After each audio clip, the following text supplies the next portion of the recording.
Your resume sounds fabulous when we hear you being introduced. However, your actual delivery starts to depart from our expectations. Then all credibility is lost. Find out what not to do in today's episode.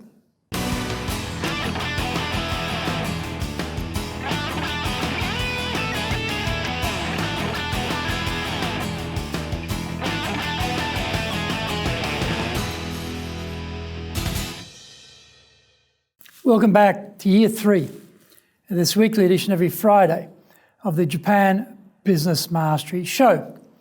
I'm your host, Dr. Greg Story, Master Trainer, President of Dale, Carnegie Training, Tokyo, Japan, and best-selling author of Japan Sales Mastery, Japan Business Mastery, and Japan Presentations Mastery. The Japanese translation of Japan Sales Mastery, Zaegyo, is available on Amazon. We are bringing the show to you from our studio in the High Performance Center in Akasaka in Minato-ku, the business center of Tokyo. This is episode number 128. We're talking about bring credibility to your presentations. Before we get going, a quick word from our sponsor. Speaking in public means our personal and professional brands are on show. Let's make it a total success.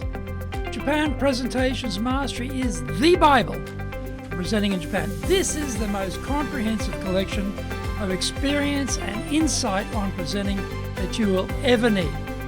Don't work it out by trial and error. Buy Japan Presentations Mastery and learn how to be confident, clear, and persuasive. Buy Japan Presentations Mastery now.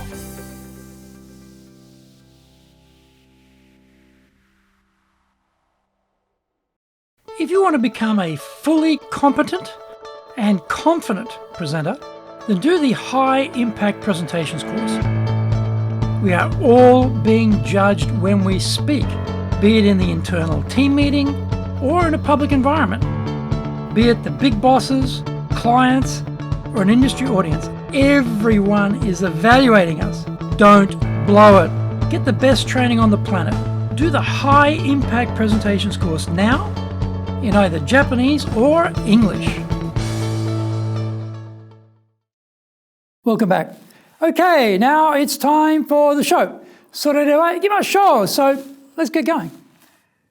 When presenting and you can't back up what you say you are with the goods, credibility declines rapidly and in fact dissipates. Seriously sad, really. Our speaker had some excellent points to convey, but due to silly basic errors, killed his organization's messages and brand. The impressive thing was our speaker was delivering the talk in English when that was not his native language. Actually, the level of English fluency was singularly impressive. He came with a grand resume, part of the elite of the land, a well-educated, international, urbane, sophisticated, senior guy. This is game, set, and match to be a triumph of positive messaging and salesmanship. It was a fizzer. I approached him after it was over. I thought our speaker would benefit from a bit of friendly, helpful, positive feedback on how he could help his organization to do better. He wasn't buying any of that and asked me for one example. I asked him to bring up the first slide. A confusing coat of many, many colours, seriously impenetrable, dense with data, totally impervious to easy understanding. A roiling, florid mess, in other words. They're all like this. Data was simply killing the key messages. The other issue was the delivery. Mysteriously, our speaker chose to stand right in front of the monitor and read to us what was on the screen while having his back to the audience for most of the presentation. He allowed the slide deck to become the centerpiece of the presentation instead of making his messages the key. Here lies a mighty lesson for all of us. We should all carefully cull out ideas and distill the talk down to only the most powerful and important elements. We should present only one idea per slide. Restrict the colour palette to 2 colours for contrast and try to keep it Zen-like simple. Here is Dr. Story's iron rule for slides. If our audience can't grasp the key point of any slide within 2 seconds, then it needs more paring back. Graphs are great visual prompts, and the temptation is to use them as unassailable evidence. This usually means trying to pack the graph slide with as much information as possible, showing long periods of comparison and multiple data points for edification, usually anointed with microscopic fonts. Instead, think of them like screen wallpaper. They form a visual background. We can then go to one slide showing a turning point in splendid isolation for clarity, or we can have an overlay pop up with a key number emphasized in very large font. We also need to learn some very basic logistics around presenting. Try to stand on the audience left of the screen. We read from left to right, so we want them to look at our face and then read the screen. We want to face our audience. And if anyone drops the lights so that the screen is easier to see, stop everything right there and ask for the lights to be brought back up. We need the lights on in order that we can see our audience's faces. We can then gauge if they are with us or resisting our messages. Changing the slides and the delivery would have made the speaker's messages clearer and more attractive. None of the things I've suggested to him are complex or difficult. Then why are we still being assailed with unprofessional presentations from smart people? People will judge us on what they see. In the event, notice, they will note our grand resume. They will hear the MC's complimentary introduction. But they will make up their minds based on what we present and the way we present it.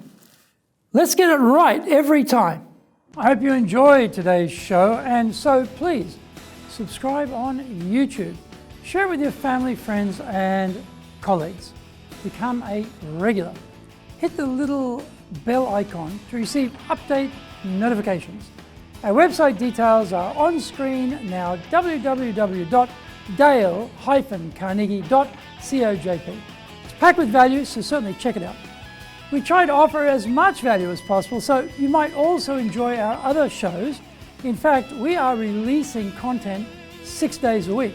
For podcasts, Mondays for the Cutting Edge Japan Business Show, Tuesday for the Presentations Japan series, and every second Tuesday for the Business Tatsujin no Oshie Show, Wednesdays for the Sales Japan series, Thursdays for the Leadership Japan series, and every second Thursday for the Business Pro Podcast Show, Fridays for the Japan Business Mastery Show, and Saturdays for Japan's top business interviews.